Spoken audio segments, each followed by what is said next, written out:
Welcome to the Business Spotlight. My name is Jada Walker. I am your host for today's conversation, and my guest is Joseph Fischer. He is the CEO of Playmaker Recruiting. We'll be talking about his business, his journey to business ownership, challenges, best practices, and give you a little bit of background of who he is and tell us a little bit about his business. So thank you, Joseph. Welcome to the show. Like I said, thank you for being here today. We definitely appreciate it. I would love to hear more about you. And if you could give us a little bit about your background of who you are and a little bit about your business as well. Yeah, thank you so much, Jada, for having me on. I really appreciate the opportunity. I always love these kind of things to be able to sit down and share what we're doing and what we're building and what we're about. I can't pretend that I'm always the best about talking about myself, but I'm going to do my best here. I'm a kid grew up in the shadow of the University of Texas here in Austin, just on the north side. Went to the high school where they filmed Friday Night Lights, which was actually Pflugerville High School. So I still remember seeing the trucks Oh my there. gosh, that's cool. I didn't even know that. It was such a cool thing to see. And then, uh, ironically, I ended up working for someone in undergrad at Texas State who played the quarterback in the movie that they then came out with. It was a really small world and just a cool little confluence there. But I had a Yeah. perhaps not a massively successful athletic career, both whether in high school, kind of hit my growth spurt late. So I remember that first year just getting thrown around and wondering, what am I doing out here? And I saw with some of the struggles our team went through being in a really tough district in Central Texas with the likes of people playing at Lake Travis, with Baker Mayfield being there, Westlake, which has Hmm. no shortage of talent come through there, as well as others all through the Austin area. It was just a tough place to play, which is great, but it also means uh, we weren't always the most successful. And I saw a lot of things and a lot of people fall through the cracks trying to get a chance to play at the next level. And so it was when I went off to undergrad, I began exploring this. And then shortly after grad school, was still kind of putting the pieces together, having had a chance to intern with some staffs there, really understanding what's happening at the college level. COVID happens, and I decide, with all the time on my hands, to jump in. I had had experience with some of the different colleges and having been sort of an intern and on staff there. So I've seen what happens in the back end.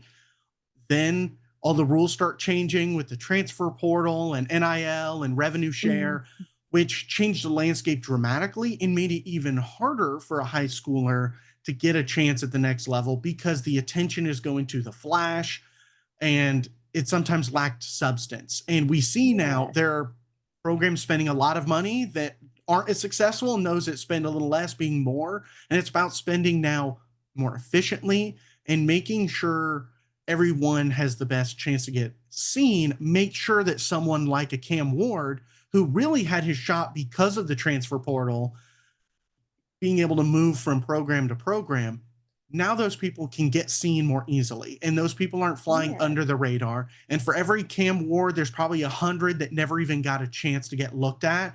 And so how do we make sure that underdog story becomes even more common, because it's not about the money or having the right connections or being at a big program. No, really. Oh my gosh, I love that you say that. I am a former high school softball player. So when I was in high school, it was about your connections and who you knew and all of that. So like I used to go on to the recruiting websites and I would put myself out there because my coach wasn't helping me. My mom didn't know what to do. Like I didn't Mhm. know who else to talk to. So I would do it myself. And I've talked to like so many different people. Even my boyfriend, he was like, I wish I would have known what to do back in high school so that I could have went to the next level.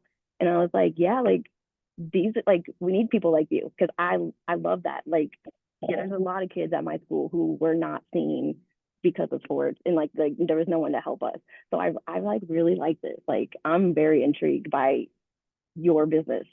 And there's so many stories just like yours all over the country. And the idea is it shouldn't be so complicated, but there are all these other No. services that come up that also ask an arm and a leg, be like, yeah, we'll show Yes. you what you need to do. And they're not doing anything groundbreaking. They're not No. doing anything special. And what's even sadder is a lot of those services, college programs don't trust fully because they know that service is going to give the rosiest picture because the player's looking at it.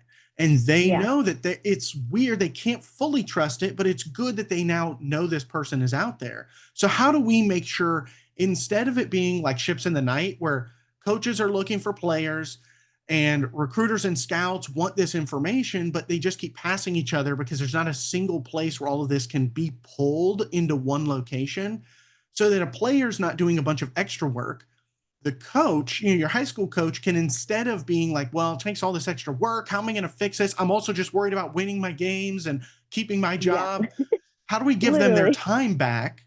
And then they can sit there and say, okay, now that I have some extra hours, I can make sure that their huddle or their film looks good. And the players Yeah. contributed and is driving it, but the coach is now supporting them and saying, yes, this information is right, which makes a recruiter feel better about taking a chance on someone instead of it being this kind of least common denominator of, well, if 247 has them at a 4-star and I their film looks pretty good and I don't want to get fired for taking a 3-star over a 4-star and for some reason my recruiting rankings go down. Hmm. All of that to say that's not substance, that's kind of self-reinforced media coverage. And how do we make sure Yeah. we take that out of it and people get access to get seen? And then a player also has that transparency to say, oh, I sent this off to Texas Tech. They actually looked at it. It's not I'm just sending emails out with no understanding if anyone ever opened it. They looked Oh, at my that's nice. profile and I see, oh, they've looked at me 3 times this week. Maybe I should send a follow-up email to say, hey, I hope they can't always talk back to you because of the rules. So Right. that Of course. now you at least know, hey, they're looking at me. My coach sees that. So maybe the coach can send an email saying, hey, I saw you've been looking at my player. She's great. She's a team leader. She's doing a great job in the dugout of like keeping us motivated even when we're down. Those things matter almost more than just pure raw talent. And Yeah. now everyone's actually kind of working together instead of this everyone out for Yeah, themselves. I was just And gonna say I like how it's like everyone's literally working together all in one place. Like it's not you have to pull from here and here and then like lay it all out on the table and be like, this is what it is. That's really cool. Like yeah, so okay, so let's go ahead and let's set the stage for the viewers. Say we'll take it back a little bit. So generally speaking, what does your current ownership structure look like?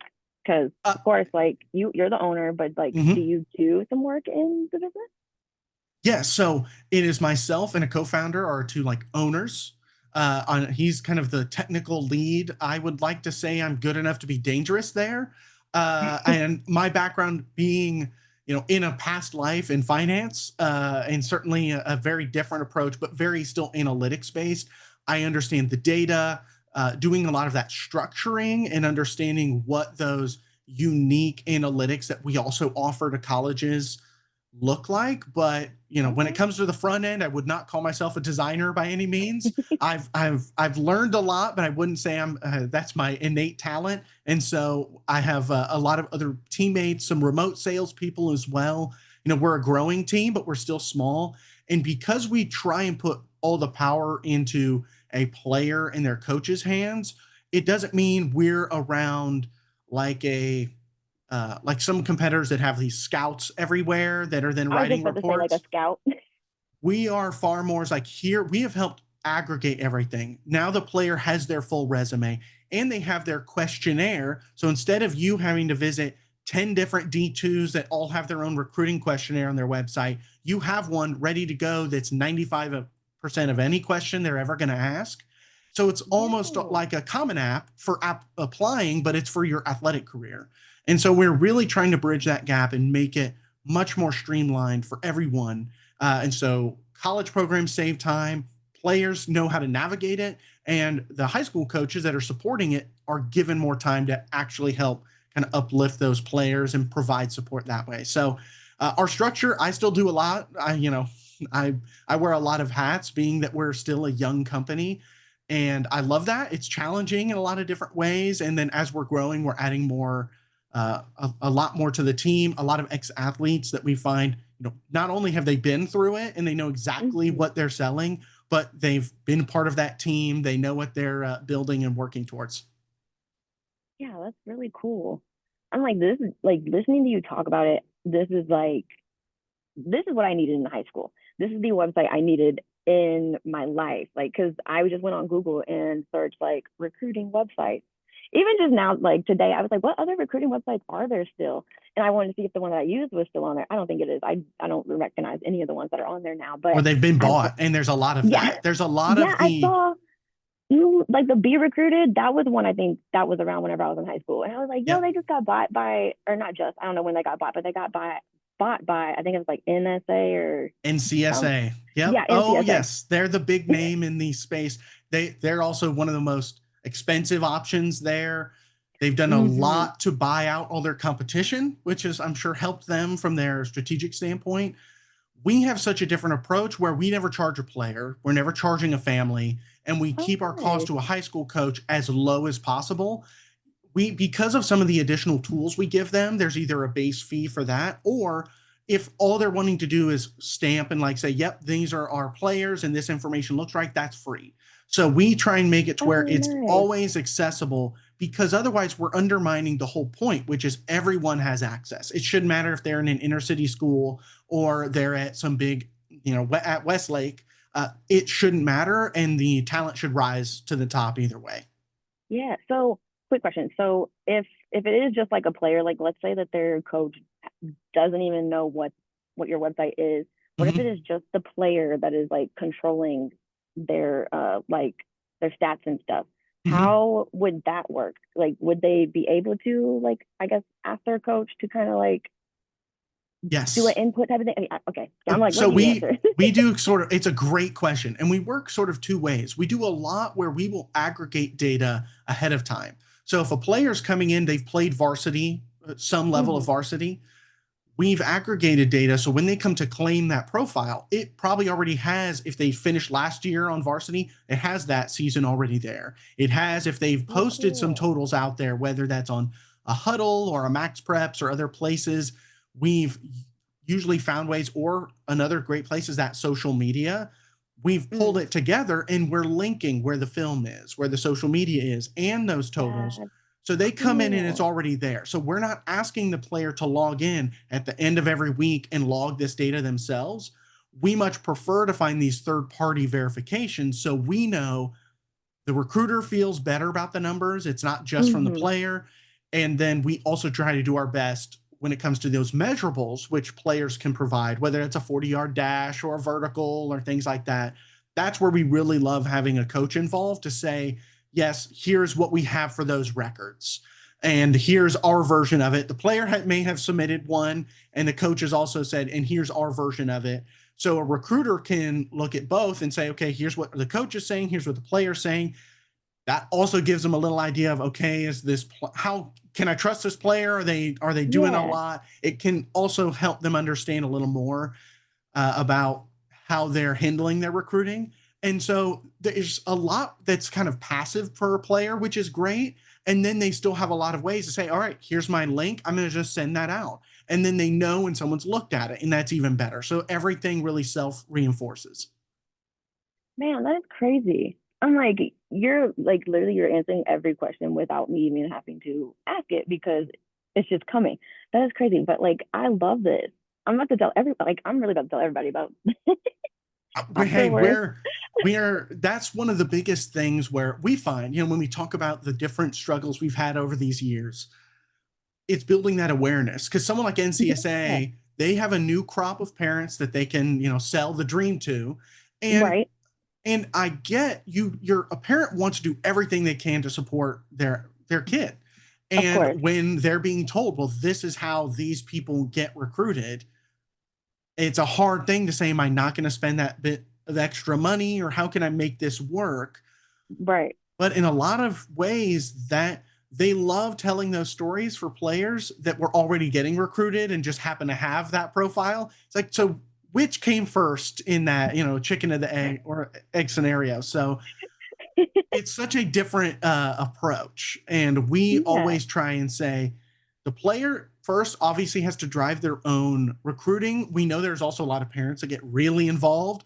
And Yeah. for a high school Yeah, some coach, more than some more than the other. yes. I And sometimes definitely to have the seen it. detriment, yeah. And sometimes to the detriment of the player, they're like really in it and doing everything.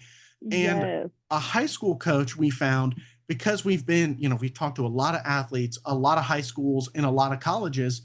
High school comes in and they have a parent that's in there saying, "Hey, what are you doing for my kid? How are you helping them get recruited?" And with our tool, they can say, "Hey, here's everywhere that's looked at his profile. We've sent this out." And they kind of have the receipts, so to speak, to say, "Here are the Yeah. conversations," instead of before they send an email, maybe have no idea if it got opened and have no idea what traction that they've actually had. We have a See, and that's much like better one of way my to do favorite that. parts is that you can see that they open the email. Because it is like you're just waiting and waiting, and it's like, I don't want to be annoying and then them hate me. And it's demoralizing sometimes. You may have a ton of traction and have no idea because the rules are what they are. And that's Right. tough. And if your coach is not incredibly gregarious, I certainly had one that was not the most outgoing individual. So that he's not doing a great job of selling you per se or responding to things in a very timely manner. Yeah. So how do you make sure that you're still in those conversations, or that you're at least being seen? And then that gives Yeah. a player that much more energy to keep going. It's like, well, it's getting seen. So we'll keep sending this out. I'll keep sending emails or DM them on Twitter because I saw they looked at me. And all of a sudden, those things, you're kind of manufacturing your own luck and you're Yeah. really getting your experience and hard work out there. And Yeah. coaches love to see that. If they see someone who's a go getter, that's also a great sign to them on the kind of personality this player has as well. But you can't ask a 16, 17-year-old kid to keep running into a brick wall with no idea of what's working. That's a tough thing to Right. ask anybody, especially when you have other players that seem to have immediate attention because they're at the right place. And so that's really where we try to make that difference up. Yeah. Okay, so before we get into the nitty-gritty of the business Mm-hmm. itself, let's look into your background a little bit. So we already know why you chose to go into this business. So as you look back on your journey so far, what has been the most memorable roadblock or hurdle that you were challenged with that you were forced to overcome? Great question. And some of these are a bit technical. We look at a roadblock or challenge, I mentioned a little bit of that awareness. And Mm-hmm. coaches and anything in K through 12, when you talk about institutions or even higher education, they don't make any decision quickly. And Not at all. unless they are under some competitive stress and feel like they need to be making an immediate change, it is a slow burn. And one thing we're really proud of is, we developed these relationships and they took some time. And then that first big win of like, all right, we're in one of these big schools. They are using us. We have that brand now behind us, which we can say, hey, they've seen what we've done. They've demoed us, and now we're in the building and they love what we're doing. And especially when they come back to us and they say, what you're doing with some of these analytics is completely unique. Doesn't matter if your team works that's raised $240 million or someone else in the market or huddles. Like, we are doing things unique that also help them find these hidden gems. And that's where that's a big badge of pride where I feel like we've got over that hurdle, but it was a lot of no's and a lot of tough meetings and a lot of things where they say one thing and then the follow up is tough. And that same thing that, as an athlete experience, which is trying to get through that brick wall a little bit and Mm-hmm. without getting that yes and trying not to be annoying to that coach, but still being insistent in walking that fine line until somebody finally buys in and gives you that opportunity. I love that. Yeah, so I have yet to encounter a business owner who hasn't had peaks and valleys on their journey to building a business. So how do you manage the difficult days? Whew. I'm fortunate to have a great support system. I have some great family, some great friends, so many of whom, some of whom know a lot of what I do, and some of whom don't know anything. And it's almost better because they're not Really? asking They me don't know about the anything? tough day, right? I get to get completely away from it. I would say my basketball, I play every Saturday or Sunday morning with those a Nice. really great group of friends is a nice outlet, and you can definitely tell when it's been a rough week because I'm playing a little more aggressive than perhaps I otherwise would be. You're like, sorry, guys, sorry. Yeah, it's that competitive spirit coming out. But those have always been, great outlets and a chance to blow off steam a little bit and understanding that it's not a straight line. And I have another great mentor by the name of Scott Johnson, who's done some awesome stuff and been in the startup world for a long time. Been at some that have done great, been at some that went absolutely kaput, and said, there's going to be good and bad days, and you just kind of have to deal with them and take them as they are. And when you have a good one, don't just, be like, all right, great. And now on to the next one. Like, take a sec to appreciate it so that you also understand on the bad days, like, well, we've had those wins and they've sunk in, and don't just focus on the bad. And that carries you forward a lot further than just worrying about the defeats. And Yes. and keep a little bit of that chip on your shoulder. That's for sure. Yes, I've had people where I've literally had to like keep reminding them of the positive things because they are just so negative. I'm like, you gotta change your mindset. Like, I don't know what's going on, but you need to read a book about mindset changing or something. Like And manifestation. I don't know. yes, and having a sense of humor about it sometimes, especially after a really bad meeting, you're like, man, I don't know what happened there, but he was just in a grumpy mood. And sometimes you just have to be like, I guess something else was going on because he was in a bad Right. mood, and it is what it is. And knowing I've had some of those meetings, and then the next day they follow up and they're like, hey, I really liked what you showed me. It's like, that is not And the you're like, did impression I you? got. Yeah. It's like something else was clearly there. It wasn't on your face. He looked pissed off for some reason, and I misread it. But those are always, nice. And you have to consider these coaches are dealing with, maybe it's a kid who just got called to the principal's office and is like, I still have to Right. sit down for this, but I know I'm gonna have to go to the counselor and ask, deal with this. And there's so much going on when dealing with uh, administrations and youth and everything else, that you have to consider And that it's there's enough funny. going on. It's so funny because as a kid, like you don't think of all those things that they have to deal with. You're just like, you're just my coach. Like that's all you do. But it's like that's not not what Yeah, all they do. you're over here telling me to keep running, and what are you doing all the day? Why am I the only one running? Or, you got the one coach in the golf cart driving next to the track, and you're like, Oh my man, gosh. what are you doing? And but of course he's then on the phone and in the office late night breaking down film for the next day. It's like, there's a Yes. lot you don't see. You only see, when they're pushing you, which, can And you're just create like, its own stop. environment. It's like, really? Again? And so it's definitely an interesting world on this side of now the aisle, so to speak, Yes. looking at what they're dealing with on the back end and sitting down with them and, sitting in there, and then, oh, there's an announcement in his office about something, and you're in the middle of me and you're like, oh And you're crap. like, He kind of sits there for a second. He's like, how long do you have? Sometimes he's like, I may have to go run to do this. And I've certainly had those. It's like, if you need to do something, I've got some time, go for it. right. Especially when I'm on the road, sometimes it's like, I've got 3 meetings today and they're all spaced out. So if you've got to deal with something, I've got time. I'll follow you to the principal's office and keep talking with you. We could do that too. I've certainly been in a lot of interesting meetings that way, but being flexible, I think they appreciate that. And I think they Oh yeah, also understand definitely. the authenticity of what we're trying to do. And the biggest Yeah. thing is getting through to them. We're not asking them to spend a ton of money. We're not asking them, or not telling them that analytics and all this is like the end all be all. But we do understand that they want their kids to succeed, and acknowledging that their network is only so big. And how do you make sure that they get access to opportunities outside of it? And when you start talking to Yeah. them like that, things really open up and they understand, okay, it's not, you're not asking me to do a bunch of extra work. You're actually trying to give me a way to sync this data so I can spend more time doing what I want to do, which is coach. Yeah. They're in this profession to coach. They're not in it to fill out spreadsheets and do a bunch of admin work. So we try and give Right. them that time back. Lovely. So I think earlier you had mentioned how you guys have like these packages that can be purchased.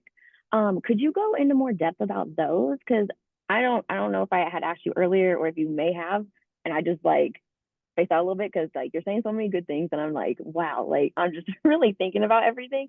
So if you could please go into those packages for anyone that's watching. Yeah, so we operate as a subscription, and we find it also helps everyone plan out their next year, especially when you talk about budgeting for schools and higher education. That's the way it's done. Yeah. We never charge a player, so that much it doesn't matter what's going on. At the high school level, we kind of have 2 brackets. One is kind of the free version, which is just managing who we have found that's on your roster and the ability to add some information. It limits the ability to see all of the transparency. You see who's looking, but you maybe don't know how many times.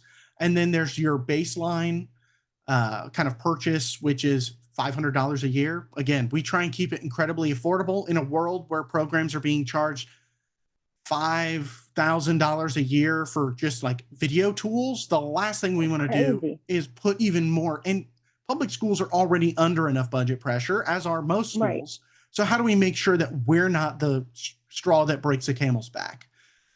And we always say, because we work in just data, we're able to keep our costs low and we want to pass that on to our customers.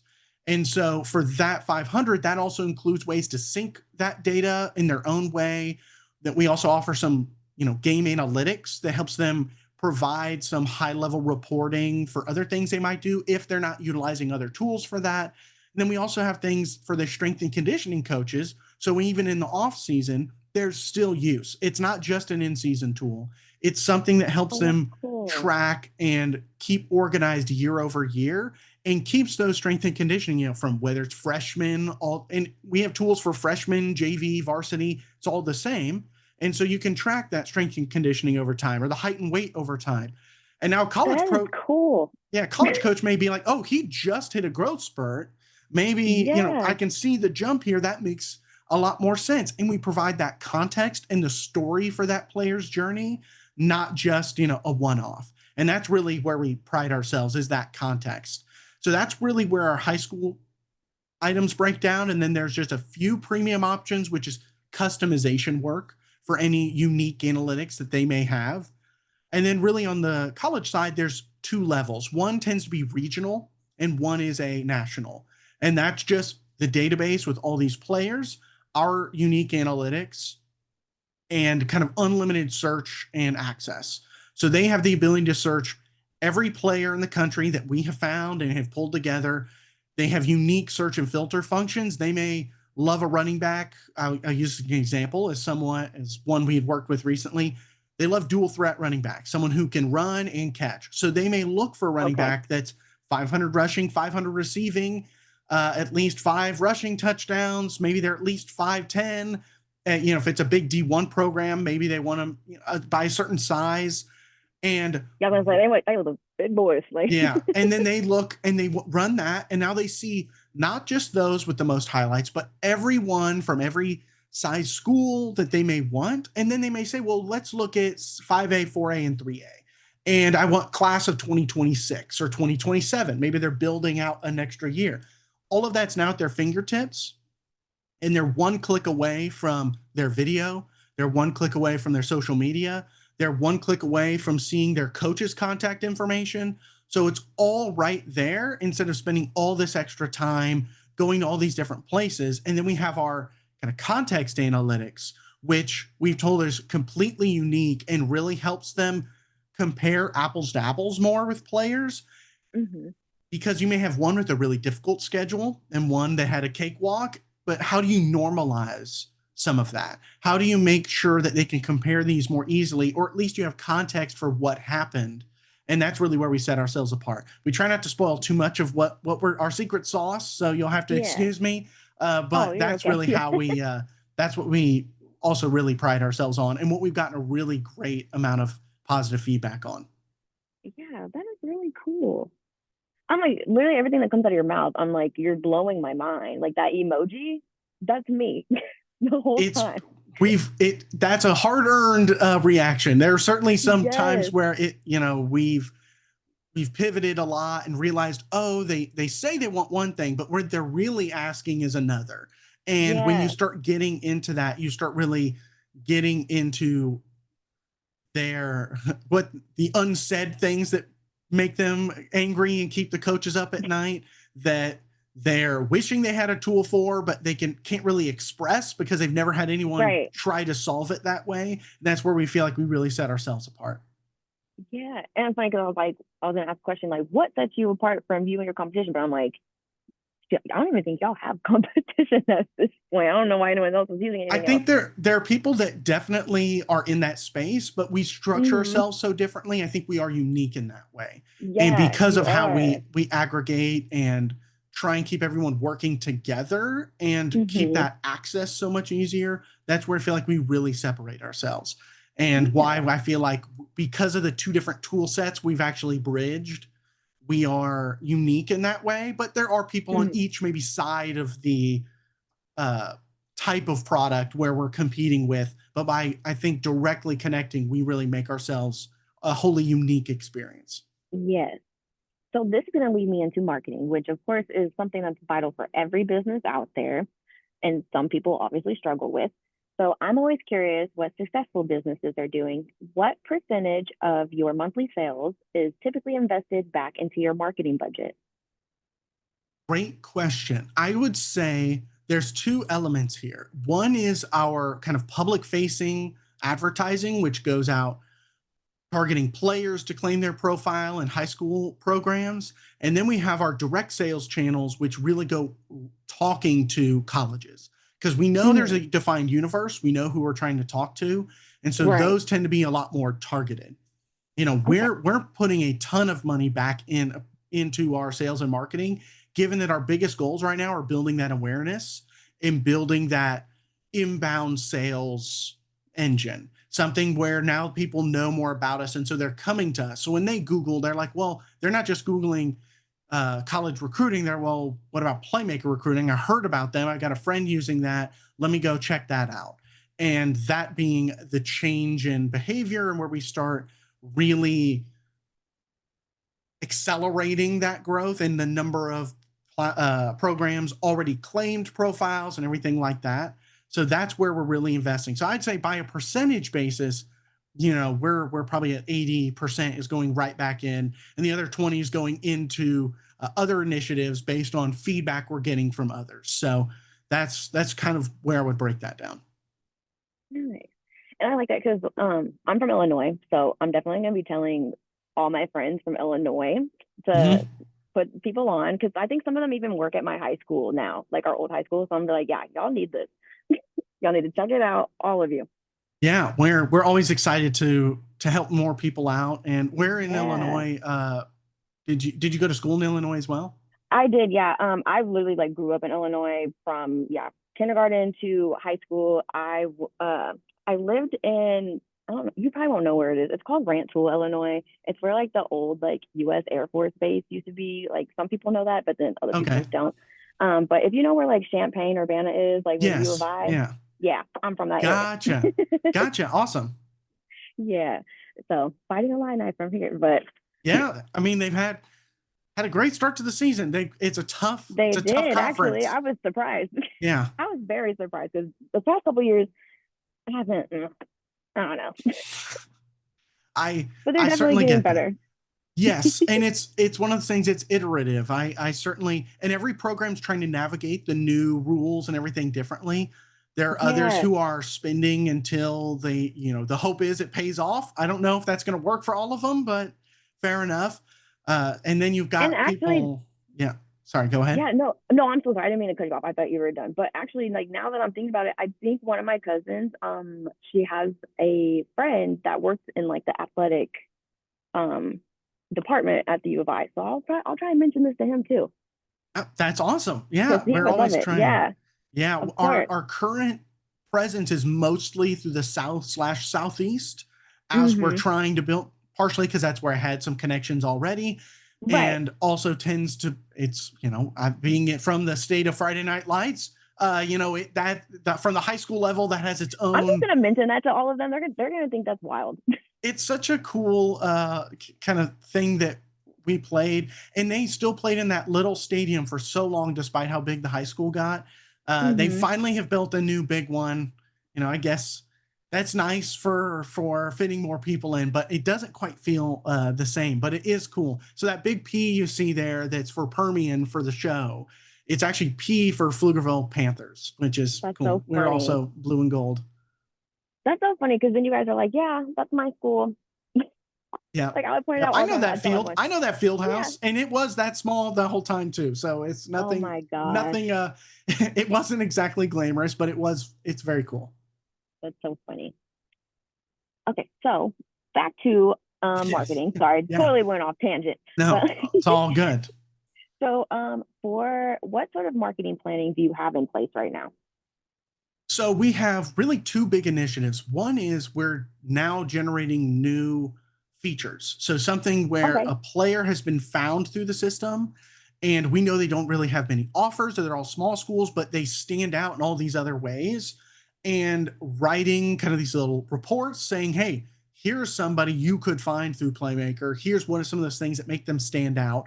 And just making a regular kind of posts about that, just trying to say, hey, we're showing our work. Here is the ways that you could find other people that maybe could be program changing for someone that they may have just missed because they're not as big of a school.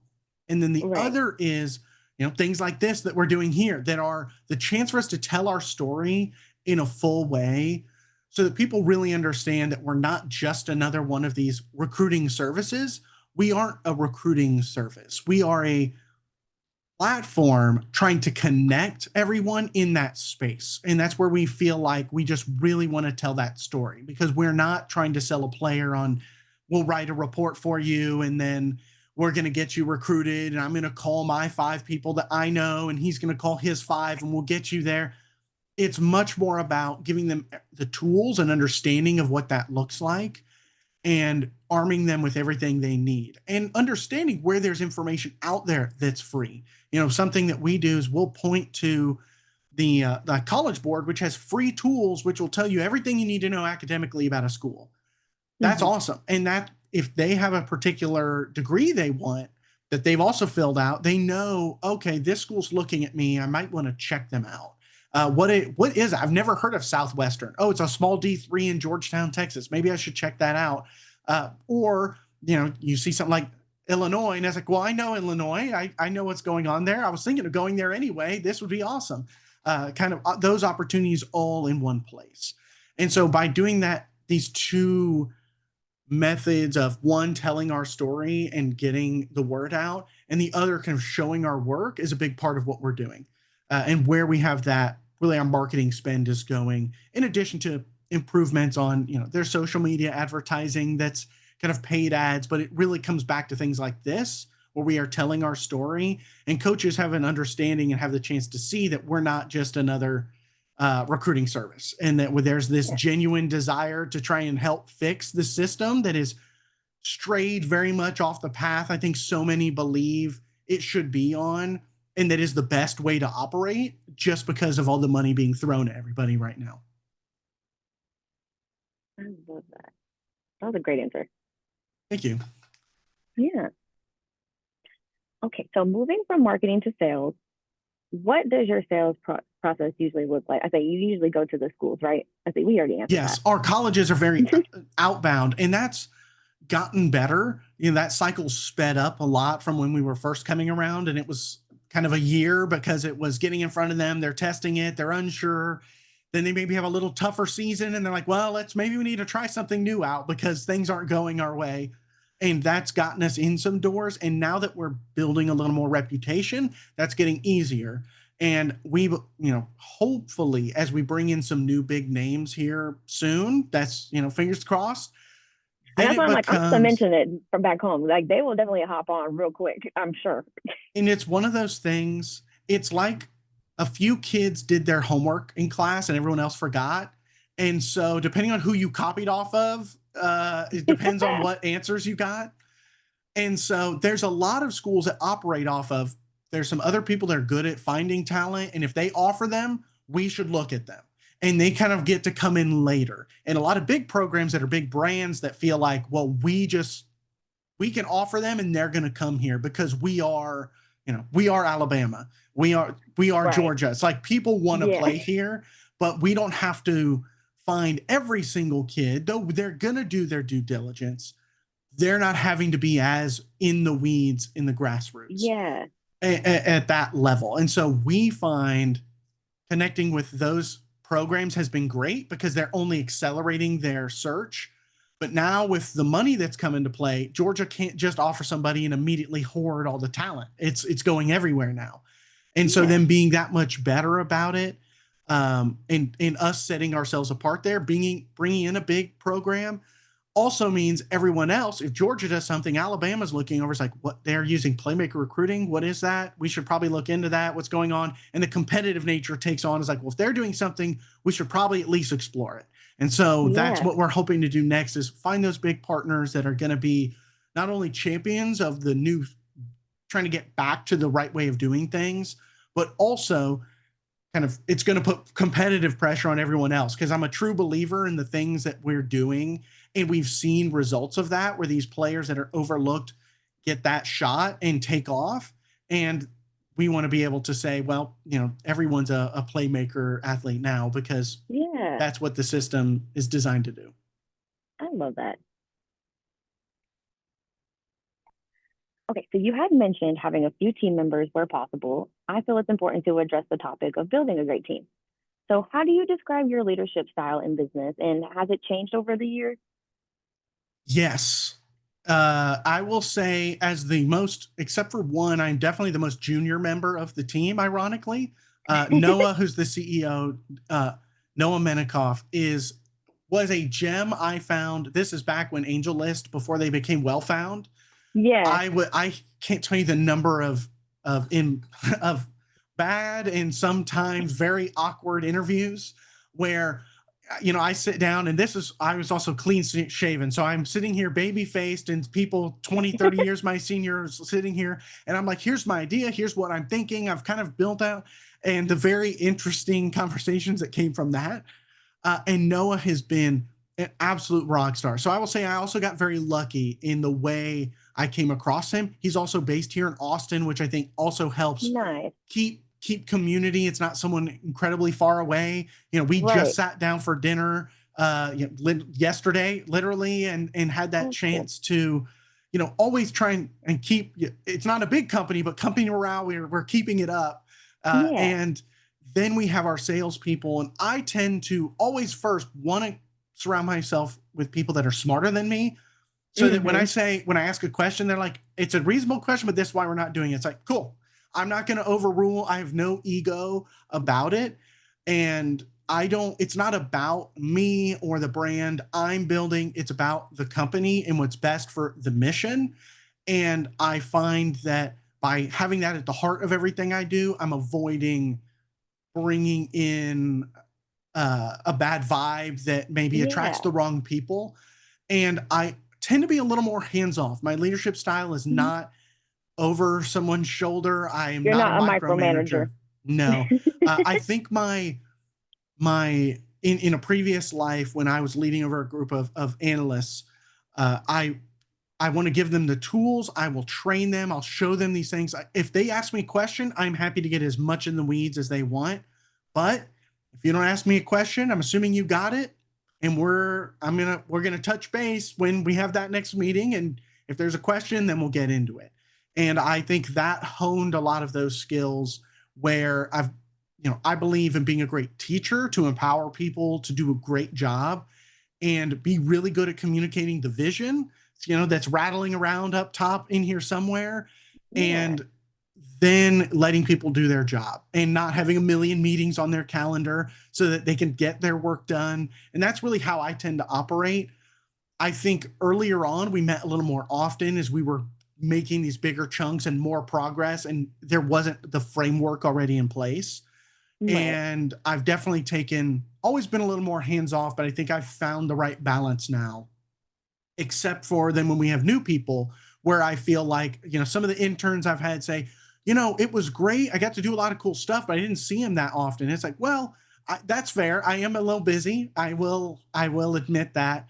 And trying to also make sure that I don't leave them without a rudder, and make Hmm. sure there's still direction there. So I wouldn't say I'm perfect. I'm getting there, but we're getting. I'd like to say I've found that balance a lot more nowadays than before, Yeah. where I was checking in a lot for updates. It's like, no, nothing yet. Come on, give me some time to work. No, I like that. I like whenever people don't micromanage because then it's like I feel like when people micromanage, it makes them like the other person more nervous. Or at least like, for me, it does. Like I don't like when Mhm. someone's like right here, unless I really need your help and I need you to show me something. That's whenever you can, yeah, micromanage or whatever. Exactly. But And don't do I it every find second of the day. and that's the kind of people I hire. I ask them, how much direction have you needed in the past? What was your last boss like? And they're like, oh, they looked over my shoulder, everything. And if they've had a lot of bosses like that, I start to worry, and I've gotten better at this after some less than successful hires, right? I mean, I'm not perfect. Hmm. I'm not batting 100.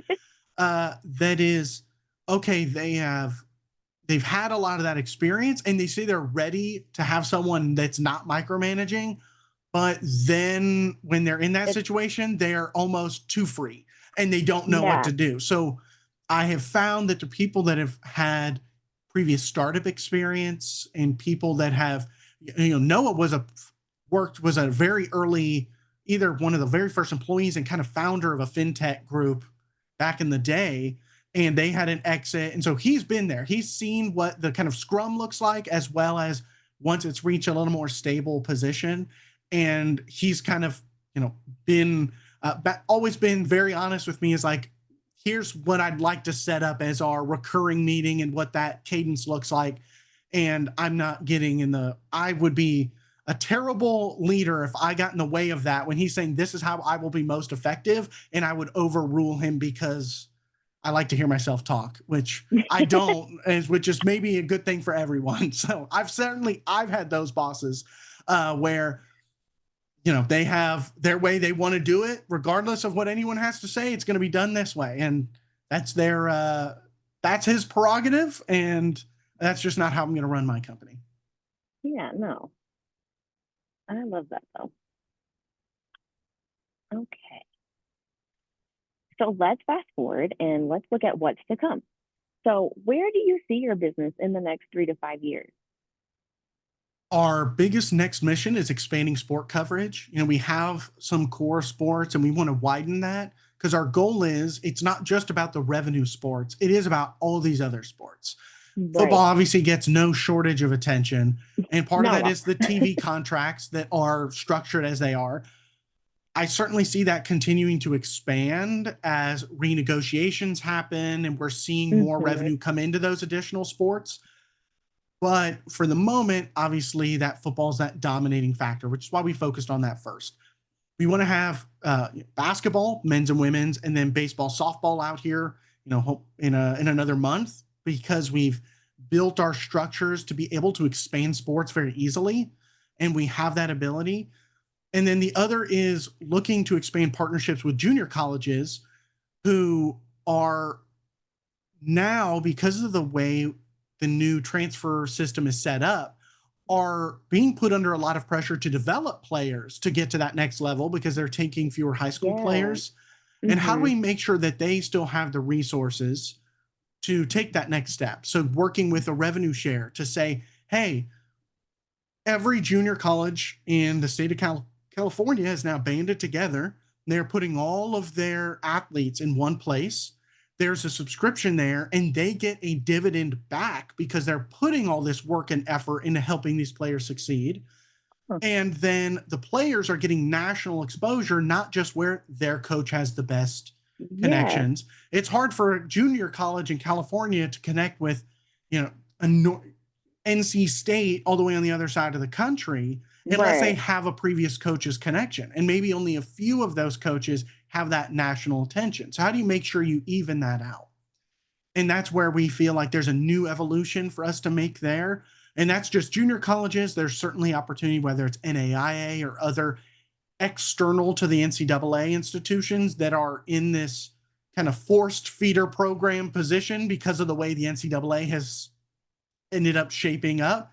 And they keep getting sued. So who knows what the new rules will be in another year. I'm So like, it's just so crazy how everything just keeps changing. it is constantly in flux. And as that continues to develop, it's sometimes hard to know what that's going to look like in the future because all these attempts to try and create structure have kind of fallen apart, partially because each Hmm. conference at the highest level is out for their own. the Big Right. Ten's fighting the SEC, and the Pac-12's now trying to rebuild, and the ACC is now the little brother trying to decide. So they're all vying for their own interests, which then creates kind of every man for themselves mentality. And then you wonder that starts bumbling down to the players who are then out for themselves, Hmm. who get a big offer somewhere else. I think we're going to see it hopefully settle into a little more of a balance. Yeah. Schools are eventually going to have to stop asking their alumni for endless amounts of money that isn't going to a permanent endowment, that is just kind of being set on fire with the idea that they're going to be Yeah. competitive. I think they're going to have to balance that, and eventually we're going to see a slight return to normal, with hopefully with us playing a part of it, and on a national level, an evening of the playing field back to away from it just being those now who have the most money, or just those that were the blue buds before, but truly everyone having access to opportunity, because the NCAA isn't going to do anything. They're holding out for the hopes that Congress somehow passes a law for that. We can't. The government's currently shut down. I don't think we're in an environment where much is going to be Oh done for my goodness. college sports. So No. it's, I don't think we can count on that. So it's going to have to be us, everyone in the industry finally saying, we're all fighting with each other, but we have to establish and agree that we are kind of breaking our system. And if we keep pushing it to this extreme, it's going to completely shatter. And what does Right. that look like? And what does that look like for every other sport? And how do you continue now to fund these other sports that are possibly getting cut so that they can throw more money Mm. chasing revenue for football? And how that's got to pay off. And you have some schools that have paid their coach, and they're not even sure if they're going to have him in the budget to be able to pay him the next year. But they paid him a huge contract to keep him there. So Right. it's gotten a little out of hand. They've gotten a little over their skis. I think we're going to see a balance, hopefully. That's what I'm hoping, and I'm hoping we can be a part of that. When you talk about that 3 to 5 years, that we kind of take that place and can be, as opposed to the NCAA's clearinghouse and their transfer portal, that we can be a lot more transparent option that's doing the same function without being this kind of overarching, kind of constantly maligned government governing body, that Yeah. we know we're giving back, and we're trying to make sure that we're supporting the grassroots of the sports, instead of it being extract as much money as you can, which is what a lot of the players in the space are doing. And Yeah. they've taken a lot of private equity money and venture capital money, and we've been bootstrapped the whole time. So we're not under this pressure from third parties to say, go get every dollar you can. We're in the position to say we don't need to maximize that profit, and go after all the family spend and the player spend. We can set in and say, we're doing this because there's a mission behind it. And yes, Yeah. we have to make a profit to stay open. That much is true, but there is not this endless hunger, that is coming from the VC or PE element, to push to IPO and then jack up everyone's prices once you have control. We know that they've gotten burned enough in the past with that, and so we want to be different. Yeah. No, I love that. I love everything about your company because you have had a really interesting story. And so, as we wrap up, I have a few rapid fire questions. Are you ready? I'm ready. Awesome. Okay. So, what is the key to success for you? Taking a step back and every once in a while, and taking a look at the big picture, and understanding, am I still on the right track? Am I following my North Star, or have I gotten too in the weeds? I think that's allowed me a lot of perspective. Yeah. Okay. Okay. What is one piece of advice for other business owners that you would give them? Don't be afraid of the first no's. It's going to be hard, and finding that first advocate in that first business that says yes, it's coming, but it's a time thing. And don't let that initial difficulty slow you down. I love that. I'm actually a person like if I hear no, I'm just like, okay. Yeah, all right. unless it's You have a good unless one. it's like in my family, then I'll keep annoying you if you're in my family. But if it's like someone I feel like intimidated by, I'm just like, okay, I asked you the one time, that's it. And I'll come back I love around. that. Yeah, and it's like, hey guys, I'm and maybe this is a little chip on my shoulder. It's like, they said no. the season went really sideways for them. It's like you come back in the offseason, like, hey, do you want to now have a conversation?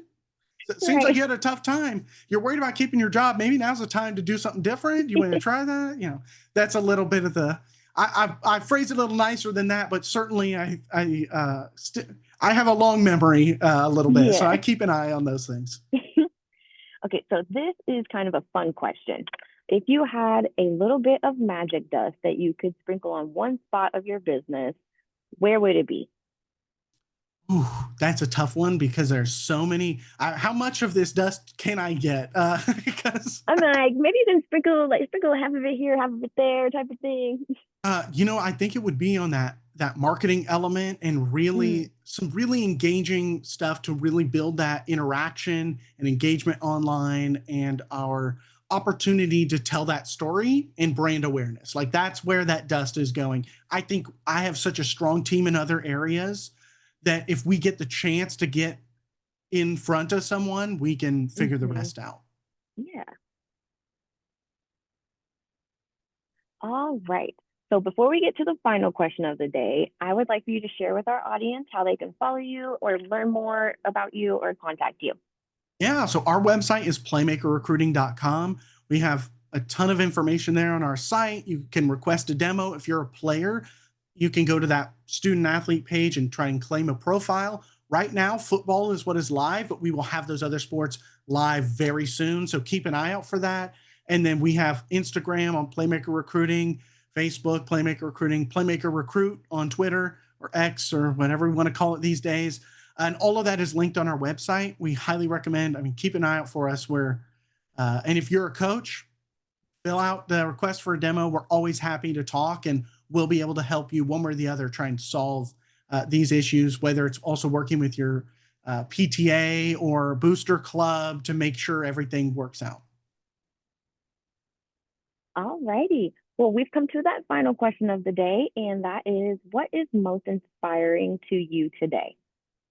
The looks and the responses we get from players who once they filled it out and then they start seeing the traction and they actually know what's getting opened and just the opportunities that we then see the offers that come later that they get is so awesome to see, and that's what we do it for, and it's always inspiring and heartwarming and motivating to do. And hearing the same thing from the recruiter side where they're like, I've just saved so much time. It's like, I found this kid who goes to this school that I've never heard of, and I watched the film and he's playing both sides of the ball and he's doing everything. Why have I not heard of him? And that's what we do it for. And so from both of those angles, it's just so rewarding to hear that all that hard work and all those no's and everything are paying off and it's having a real impact on people's lives. I love that answer. Well, this was a great conversation. I really enjoyed your story. Thank you so much for sharing. Also, I encourage all of you watching to save the show and come back and watch again because Joseph really did have some great insights for business. Don't forget to like and subscribe to our channel so that you can get notifications every time a new conversation drops, just like this one. Thanks to everyone who joined us today, and a special thank you to Joseph for being here with us today. We really appreciate it. Thank you so much, Jada. This was awesome.